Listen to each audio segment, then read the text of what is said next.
It was another boring Tuesday morning when Jake first saw her. He was sitting in his usual spot in the back of Professor Wilson's physics class, half asleep and wondering why he had chosen 8 a.m. classes. The classroom was buzzing with the usual chatter about weekend parties and upcoming tests when she walked in. She was different from the moment she stepped through the door. While everyone else rushed to find seats with their friends, she quietly made her way to the very back corner of the room.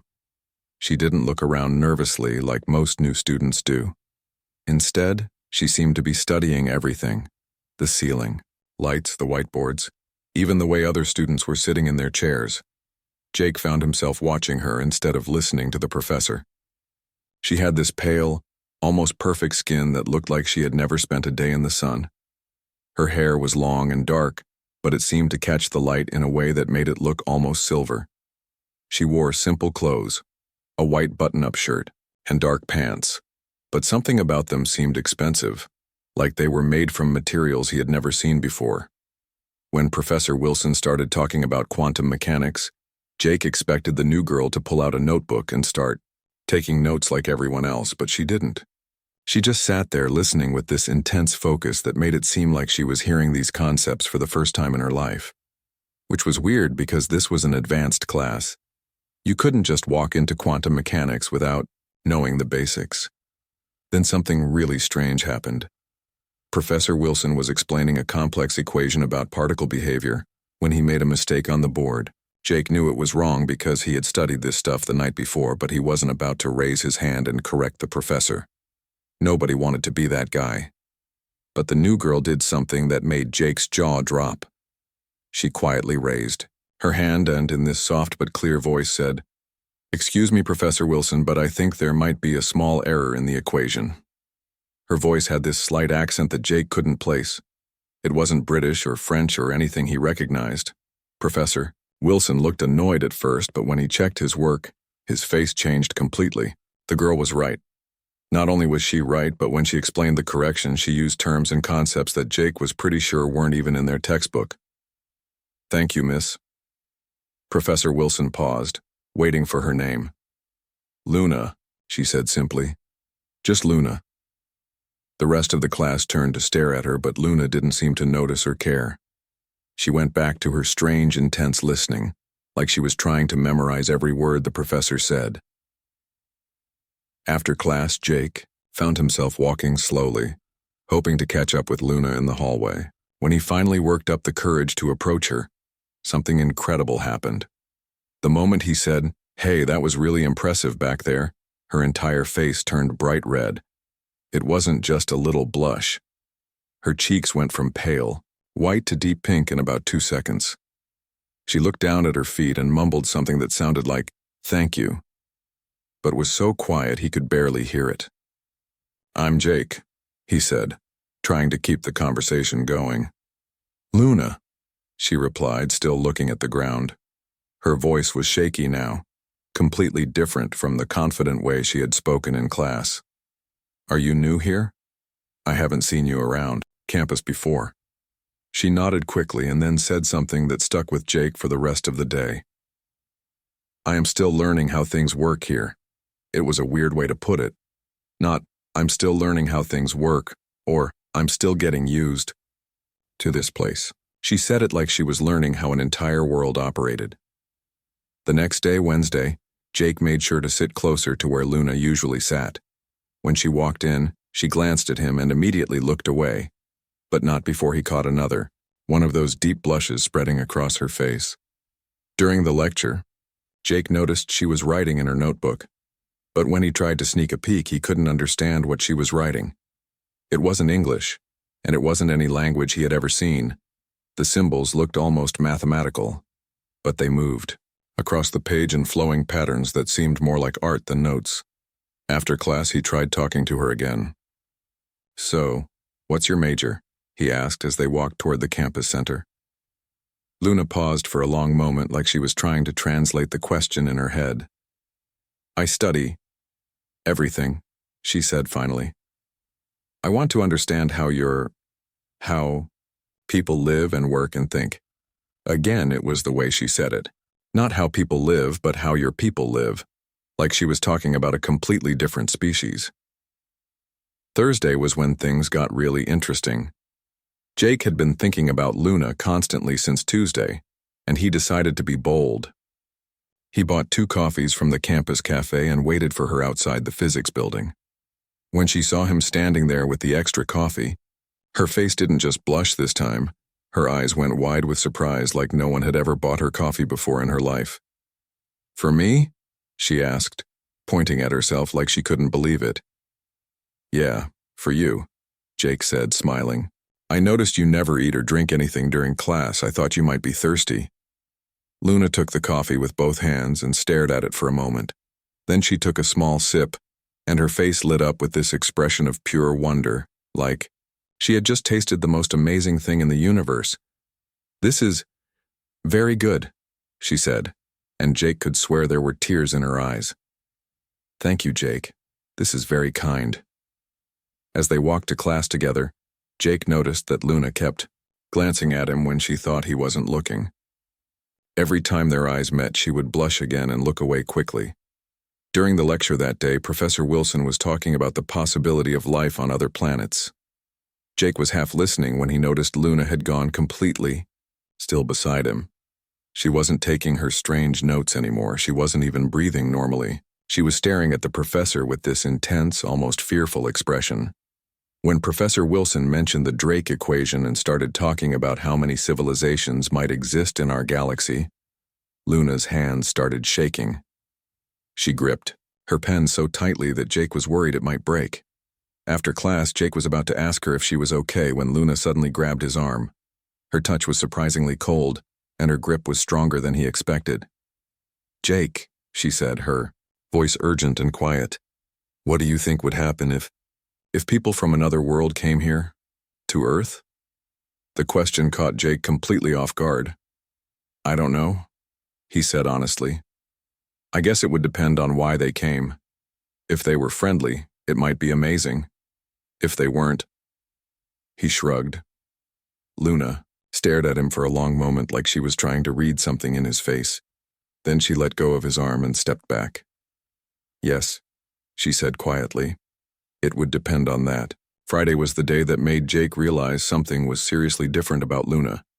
He had been looking forward to seeing her all week, and he was starting to admit to himself that he had developed a serious crush on this mysterious girl, who blushed every time he talked to her. But when Luna walked into class that morning, she looked different. Worried, scared even. She kept looking over her shoulder and checking her phone, though Jake had never seen her use it before. During the lecture, she couldn't sit still. She kept shifting in her seat and glancing toward the windows. When Jake tried to catch her eye and smile at her, she looked right through him like she was seeing something else entirely. After class, Jake followed her outside, determined to find out what was wrong. "Luna, wait up," he called. She turned around, and for a moment her face showed that same deep blush he had been seeing all week. But then it faded, replaced by something that looked like sadness. "Jake," she said, and her voice was different now, more serious. "I need to tell you something, but not here, not now." "Okay," he said, confused but concerned. "When?" Luna looked around nervously like she was checking to see if anyone was listening. "Meet me at the library tonight," she said. "After midnight. 3rd floor in the back corner where no one goes." "That's kind of late for studying," Jake said, trying to lighten the mood. But Luna didn't smile. Instead, she reached out and touched his hand briefly. Her skin was cold again, and she was trembling slightly. "Jake," she said, looking directly into his eyes for the first time all week. "Nothing about me is what it seems. If you meet me tonight, everything will change. Are you sure you want to know the truth?" Before Jake could answer, she turned and walked away, leaving him standing there with more questions than ever and the strangest feeling that his entire world was about to turn upside down. Jake spent the entire evening pacing around his dorm room, checking his phone every 5 minutes. Luna's words kept echoing in his head.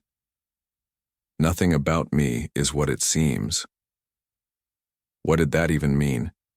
Was she in some kind of trouble? Was she sick?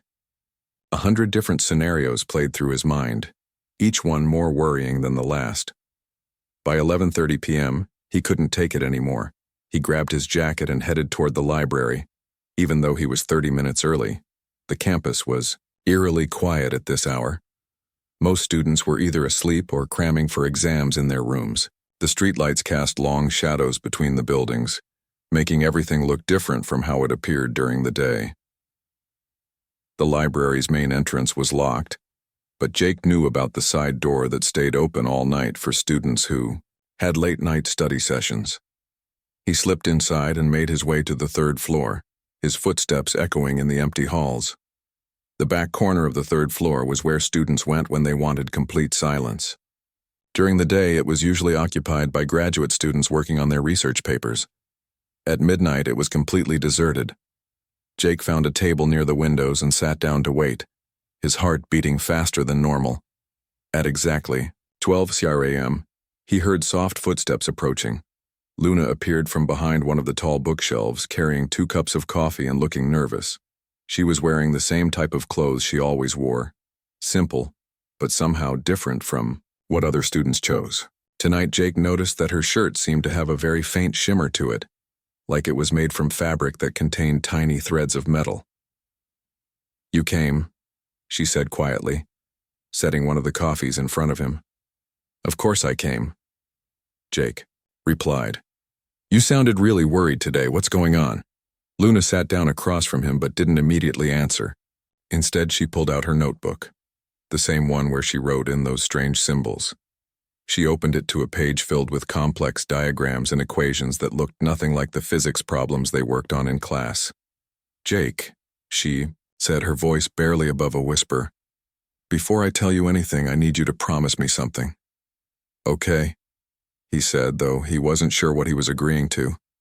"Promise me that no matter what I show you or tell you tonight, you won't run away, and you won't tell anyone else what you learn here." Jake looked into her eyes, which seemed to reflect the library's fluorescent lights in an unusual way. "I promise," he said. Luna took a deep breath and turned her notebook around so Jake could see it properly. The page was covered with what looked like a star map, but not like any star map Jake had ever seen in his astronomy classes. This one showed systems and connections between stars that seemed to pulse and move on the page, even though Jake knew that was impossible. "This is where I come from," Luna said simply. Jake stared at the page, trying to make sense of what he was seeing. "I don't understand. This looks like a map of space." "It is a map of space," Luna confirmed, "but not the space that your scientists have discovered yet. This shows the connections between star systems, the paths that are used for travel between worlds." Jake felt his brain struggling to process what she was saying. "Luna, what are you talking about? Travel between worlds? That's science fiction." Luna reached across the table and gently touched his hand. Her skin was cold, just like it had been every other time she had touched him. But now Jake realized it wasn't just cold. It was a different kind of cold, like touching metal that had been left outside in winter. "3 years ago, I was chosen to come to Earth," she said, her voice steady but quiet. "My people have been watching your world for a long time, studying your species, learning about your culture and your technology, but we had never sent anyone to live among humans before. I was the first." Jake wanted to laugh, to tell her this was crazy, but something in her eyes stopped him. She wasn't joking. She wasn't making this up for attention. She was telling him the truth, as impossible as it seemed. "Your people?" he asked weakly. Luna nodded. "We call ourselves the Keepers. We watch over younger civilizations like yours. We study them, learn from them, and when the time is right, we make contact. But only when a species is ready." She turned to another page in her notebook, this one showing what looked like technical diagrams of machines Jake couldn't begin to understand. "I was sent here to learn about human emotions, human relationships, human dreams, and fears. My mission was to live among you for 5 years, then return home with detailed reports about whether humanity was ready for peaceful contact." Jake stared at the diagrams, his mind reeling. "But why are you telling me this? Isn't this supposed to be secret?" For the first time since he had known her, Luna smiled. Really smiled. not just the nervous half-smiles he had seen before. Because something went wrong with my mission, something I never expected. What went wrong? Luna's cheeks flushed with that familiar blush, but this time, Jake understood it differently. She wasn't just shy, she was experiencing something completely new to her. I started to feel things I wasn't supposed to feel, she said. When I first arrived on Earth, everything was just data to me. Human behavior, human customs, human interactions. It was all just information to collect and analyze. But then I met you. Jake's heart started beating faster. Me? That first day in physics class when you tried to talk to me, something changed. I had studied human emotions in theory, but I had never experienced them myself. The way my heart would speed up when I saw you, the way I couldn't think clearly when you smiled at me, the way I looked forward to seeing you every day. I didn't understand what was happening to me. She reached into her bag and pulled out a small device that looked like a cross between a smartphone and something from a science fiction movie. The screen glowed with symbols similar to the ones in her notebook. I tried to contact my people, she continued. I sent reports explaining what I was experiencing, asking for guidance, but 3 weeks ago all communication stopped. I haven't heard from them since. What does that mean? Jake asked, though he was afraid he already knew the answer. It means either something has happened to them, or they've decided that my mission has been compromised. Either way, I'm alone now. I don't know if they're coming back for me or if I'm supposed to find my own way home or if I'm supposed to stay here forever. Jake looked at Luna, really looked at her, and suddenly all the strange things about her made sense. The way she studied ordinary objects like she had never seen them before, her formal way of speaking, her incredible knowledge of physics and mathematics, the way she seemed surprised by simple human gestures like buying her coffee. So when you said you were still learning how things work here, he began. I meant it literally, Luna finished. Everything about human culture is new to me. The way you form friendships, the way you show kindness to strangers, the way you make jokes to make each other laugh.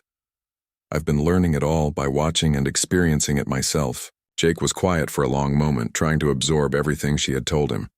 It was the most incredible, impossible thing he had ever heard. But somehow, it all fit together perfectly. Luna, he said finally, what happens now? She looked down at her hands, which were wrapped around her coffee cup. I don't know, she admitted.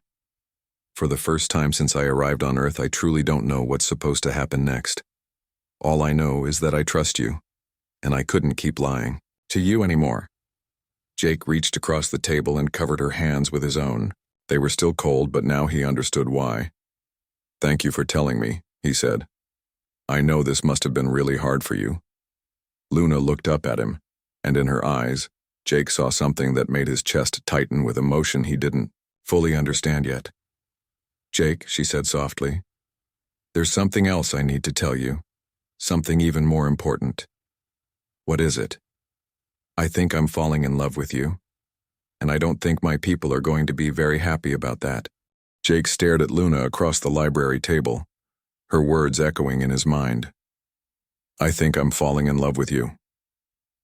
The confession hung in the air between them, like something fragile and precious. He wanted to tell her that he felt the same way, that he had been thinking about her constantly since that first day in physics class. But the bigger revelation was still sinking in. She wasn't human, Luna. The girl who blushed every time he talked to her, who studied everything around her with such intense curiosity, who seemed to understand advanced physics better than their professor. She was from another world entirely. Luna, he said, quietly, I need to ask you something, and I need you to be completely honest with me. She nodded, her dark eyes reflecting the library's dim lighting in that unusual way he had noticed before. Are you safe? I mean, are you in danger by telling me this? Luna was quiet for a long moment, considering his question. I don't know, she admitted. My people value secrecy above almost everything else. The fact that I've revealed myself to you goes against everything I was trained to do. But Jake, I couldn't keep pretending anymore. These feelings I have for you, they're stronger than any programming or training I received." Jake felt his heart racing. He reached across the table and took her cold hands in his warm ones. "Show me," he said suddenly. "Show you what?" "Show me that you're really not from here. I believe you, but I need to see something that proves it. Something that makes this all real." Luna looked around the empty library nervously, then back at Jake. "Are you sure? Once I show you, there's no going back. You'll know for certain that everything you thought you understood about the universe is wrong." "I'm sure," Jake said, though his voice was shaking slightly. Luna opened her bag and pulled out the device she had shown him earlier. Up close, Jake could see that it wasn't made of any material he recognized. It looked like metal, but it seemed to shift and flow slightly in the light, as if it were alive. "This is a communication device," Luna explained, "but it can do much more than that." She touched the surface with her finger, and symbols began appearing on what Jake had thought was a solid surface. The symbols glowed with their own light and seemed to move across the device like living things. "Watch," Luna whispered. She touched a series of symbols, and suddenly the air above the device began to shimmer. Jake gasped as a three-dimensional image appeared floating in the space between them. It was a view of Earth, but not like any photograph he had ever seen. This image showed the planet surrounded by a network of lights and energy patterns that extended far out into space. "This is how we see your world," Luna explained. "Those lights you see are life forces. Every living thing on Earth creates these energy patterns. Your scientists haven't discovered this yet, but all life is connected by these invisible threads." Jake stared at the floating image, mesmerized. "It's beautiful," he whispered. Luna touched another symbol and the image changed. Now Jake was looking at what appeared to be a massive city floating in space. The buildings were unlike anything he had ever imagined. They seemed to be made of light and energy rather than solid materials, and they flowed and changed shape as he watched. "This is my home," Luna said softly. "We call it the sanctuary. It's not actually a place in the way you understand places. It exists in the space between dimensions, connected to hundreds of different star systems." "How many of you are there?" Jake asked, unable to take his eyes off the incredible sight. "Millions," Luna replied.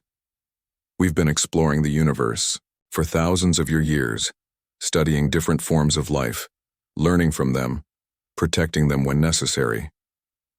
She touched the device again, and the image shifted to show what looked like a vast library or archive. Jake could see countless beings moving through the space, some that looked almost human, others that were completely unlike anything from Earth. "This is where all the knowledge we gather is stored," Luna continued. "Everything we learn about different civilizations, their cultures, their technologies, their art and music and literature, it all gets preserved here." "And you were supposed to add information about humans to this collection?" Luna nodded. "I was supposed to spend 5 years here, learning everything I could about human nature, human relationships, human creativity and emotion. Then I was supposed to return home and help create a plan for peaceful contact with your species." Jake watched as the image showed Luna's people working together, sharing knowledge, creating beautiful things that seemed to blend technology and art in ways he couldn't even begin to understand. "But something changed," he said. "Everything changed," Luna confirmed. "I was supposed to observe humans from a distance, to study you without becoming emotionally involved. But the more time I spent here, the more I realized that your species has something we don't." "What's that?" Luna looked directly into his eyes.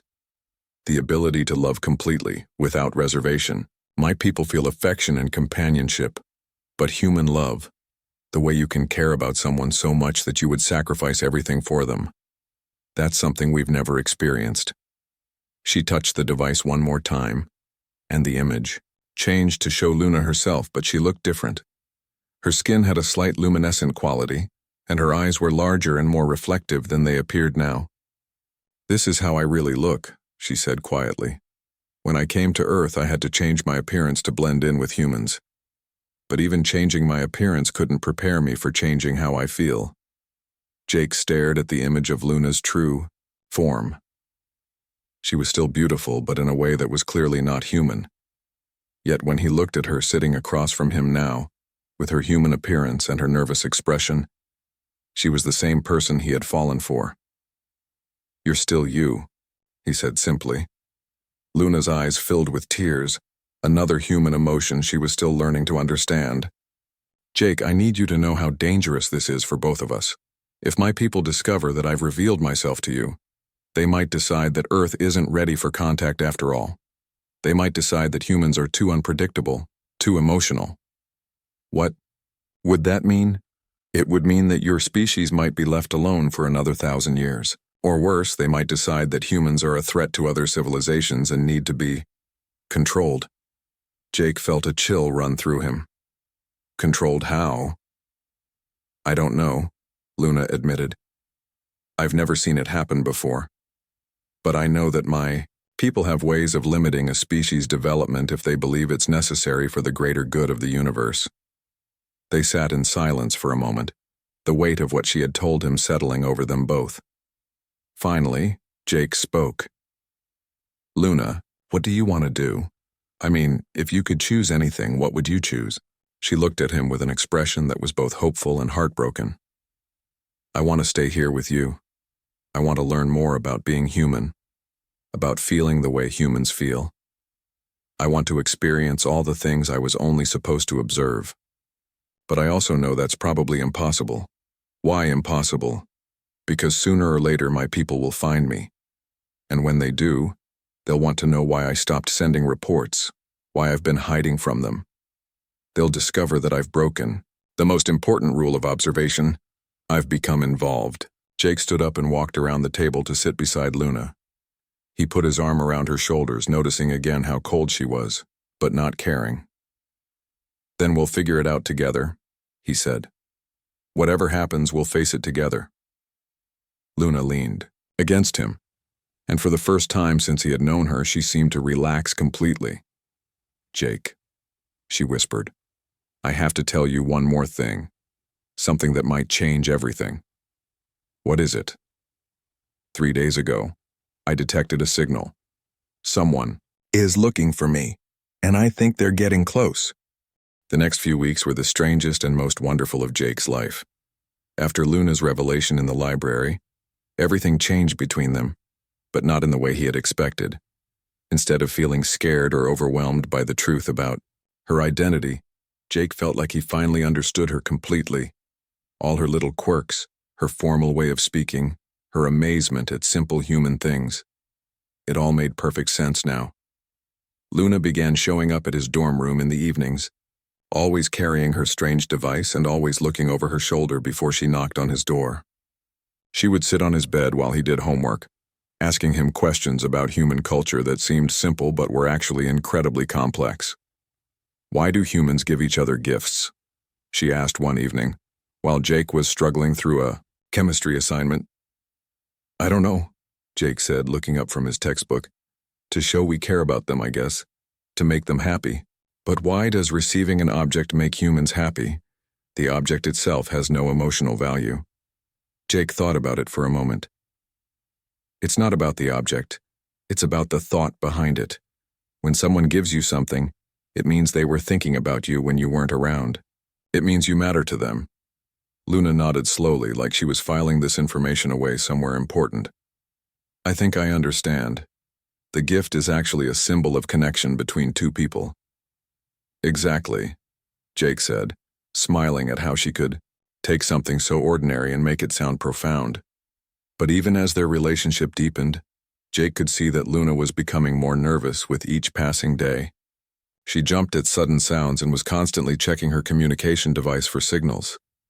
The small device would sometimes beep softly, and Luna would go pale and spend hours analyzing whatever information it was giving her. "They're getting closer," she told him one night as they walked across campus after a late dinner. "The signals are stronger now. I think they've narrowed down my location to this general area." "Who exactly is looking for you?" Jake asked, pulling his jacket tighter against the cold October air. "Probably a recovery team," Luna said, her breath creating small clouds in the chilly air. "When an observer goes missing, they send specialists To find them and bring them home.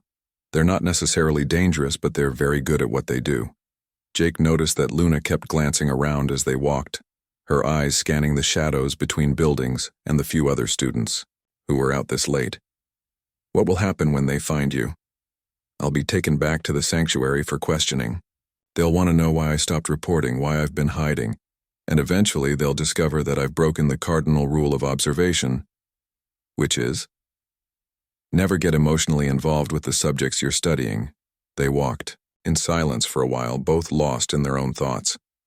Jake was trying to imagine what it would be like if Luna simply disappeared one day, taken back to her world without any warning. The thought made his chest tight with anxiety. Luna? He said suddenly, what if we left? I mean, what if we just got in my car and drove somewhere far away? Could they still find you? Luna stopped walking and turned to face him. Jake, they can track me anywhere on Earth. Distance doesn't matter to them. Besides, running away would only confirm their suspicions that something has gone wrong with my mission. Then what do we do?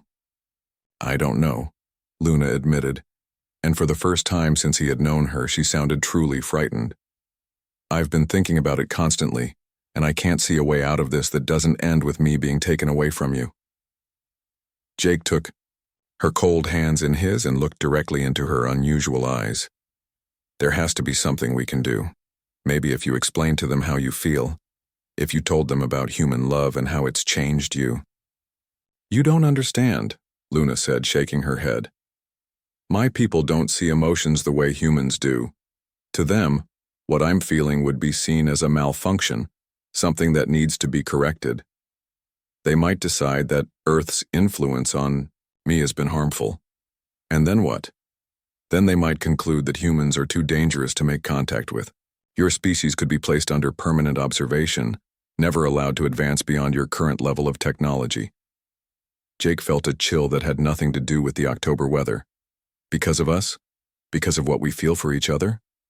Because of what I've become since being here, Luna corrected gently. They sent me to study human emotions, not to experience them myself. As they continued walking toward Jake's dorm, he noticed something that made him stop suddenly.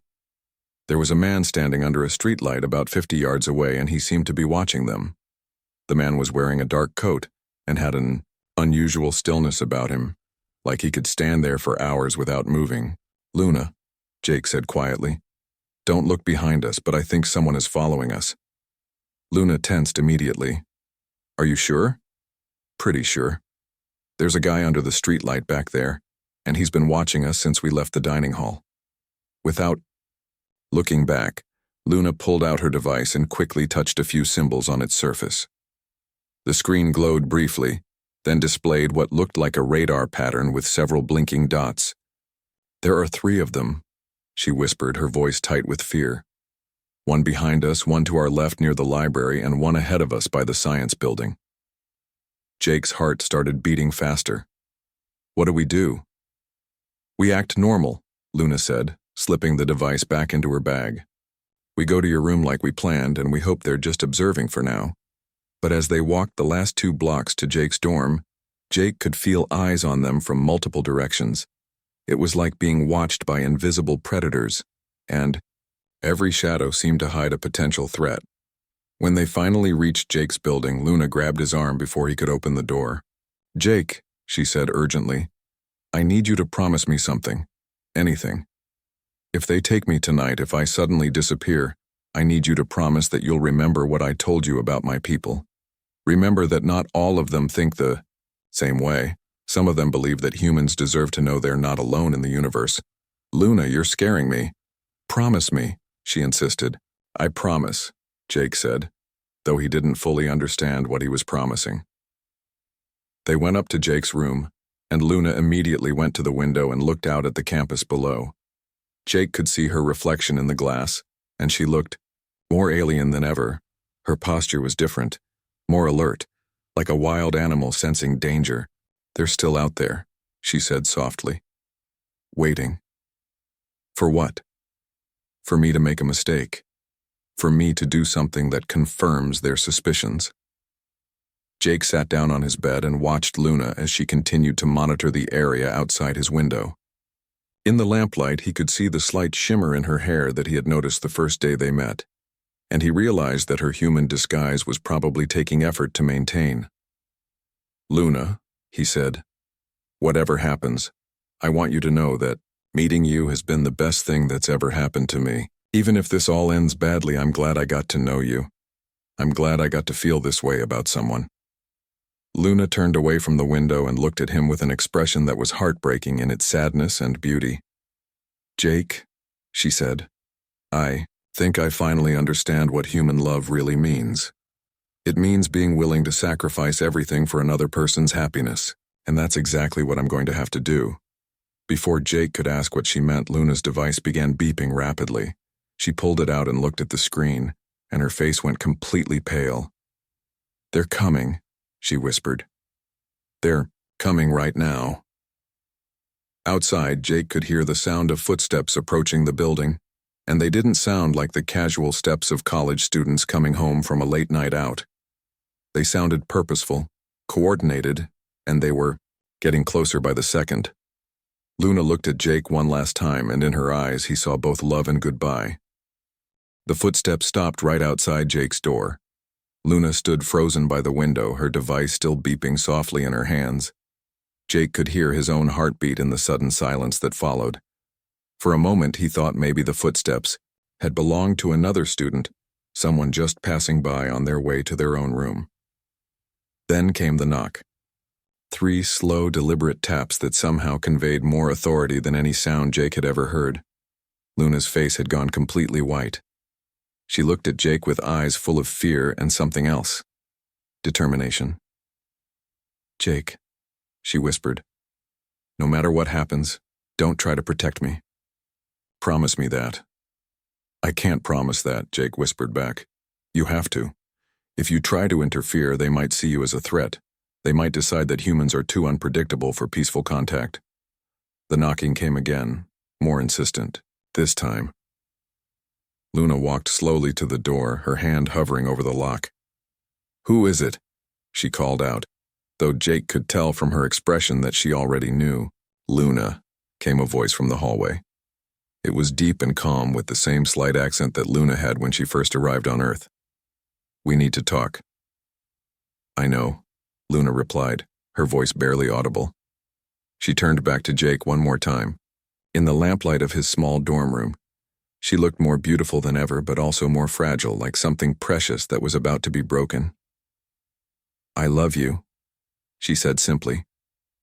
"That's the most human thing I've ever learned to say, and it's the truest thing I've ever felt." Then she unlocked the door. 3 figures stood in the hallway, and Jake's first thought was that they looked almost exactly like Luna, tall, pale, with that same unusual quality of their skin and eyes. But where Luna had learned to move and speak like a human, these 3 carried themselves with an otherworldly grace that made it immediately obvious they weren't from Earth. The one in front, a man who appeared to be in his 30s but somehow gave the impression of being much older, stepped into the room. His eyes swept over Jake briefly, then focused entirely on Luna. "Observer Luna," he said formally. "You have been silent for 23 Earth days. Your mission reports have ceased, and you have ignored all attempts at communication. We have come to escort you home." "I know why you're here, Commander Kale," Luna replied, and Jake noticed that her voice had changed. She sounded more formal now, more like the beings who had come to collect her. Commander Kale's gaze shifted to Jake, and Jake felt like he was being examined under a microscope. "You have made contact with a human subject." "Yes," Luna said simply. "You have revealed your identity and mission to this human." "Yes." "You have violated the prime directive of observation." Luna lifted her chin slightly, and Jake saw a flash of the strength that had helped her survive alone on an alien world for 3 years. "Yes, I have." Commander Kale was quiet for a long moment, studying both Luna and Jake with those strange, reflective eyes. "Why?"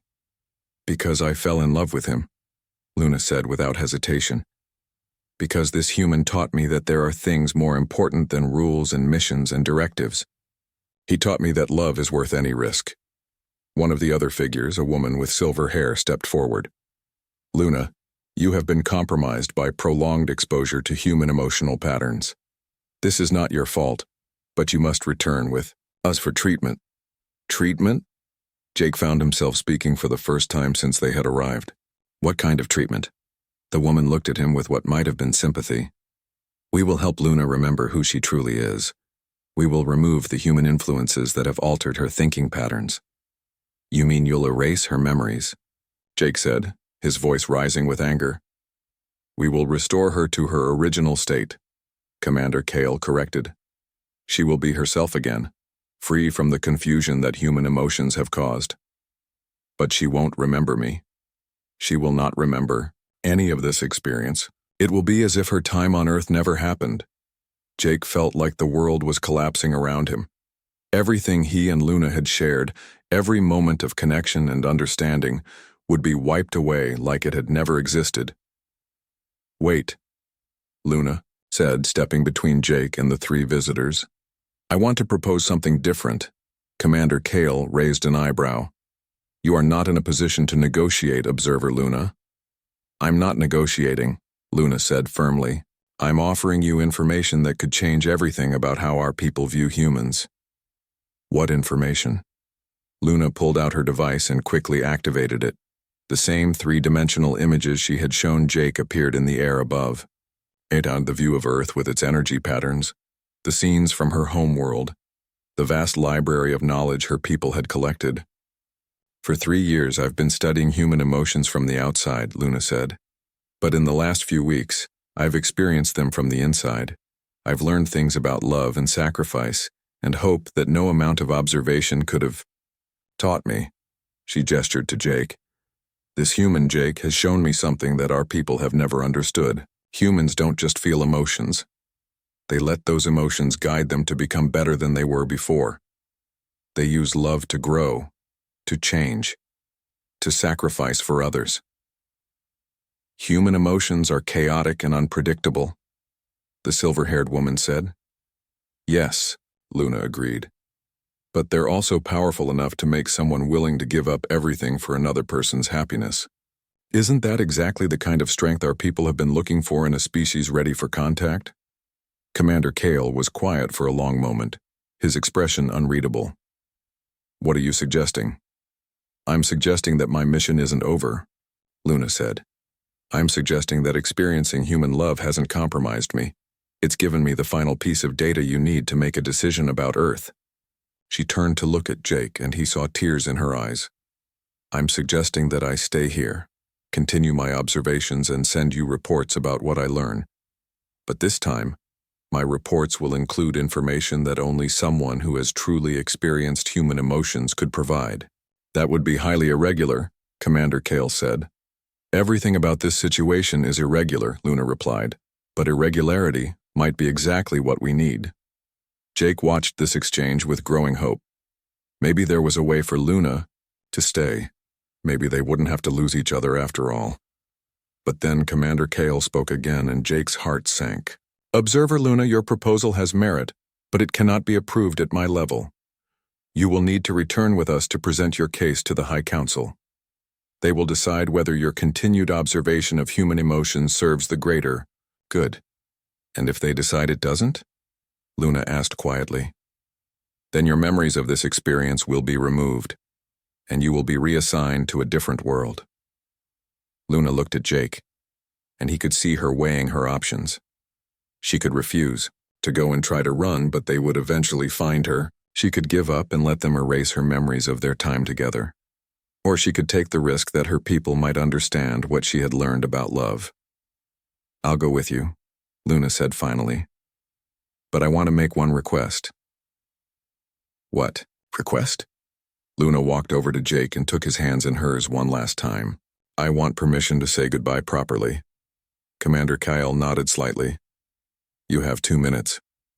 Luna looked into Jake's eyes, and he saw everything they had shared reflected there. The shy blushes of their first conversations, the wonder of their midnight library meetings, the trust it had taken for her to reveal her true identity, the love that had grown between them despite every obstacle. Jake, she said softly, whatever happens, I want you to know that loving you was the most real thing I've ever experienced. If they erase my memories, if I forget everything about being here, I still believe that somewhere deep inside, I'll remember how it felt to love someone completely. Luna, Jake said, his voice breaking. I'll wait for you. However long it takes, I'll wait. Don't wait, Luna said, touching his face gently. Live your life. Be happy. But maybe sometimes think about the girl who fell in love with your kindness and learned what it means to be human. She kissed him then, soft and sweet and desperate, and Jake tried to memorize every detail of the moment. The way she felt in his arms, the way she smelled like something he couldn't name, the way her tears tasted like starlight. When they broke apart, Commander Kale stepped forward. It's time. Luna nodded and walked toward the door, but at the last moment she turned back. Jake, she said, if I come back, if the council decides to let me continue my mission, will you teach me more about being human?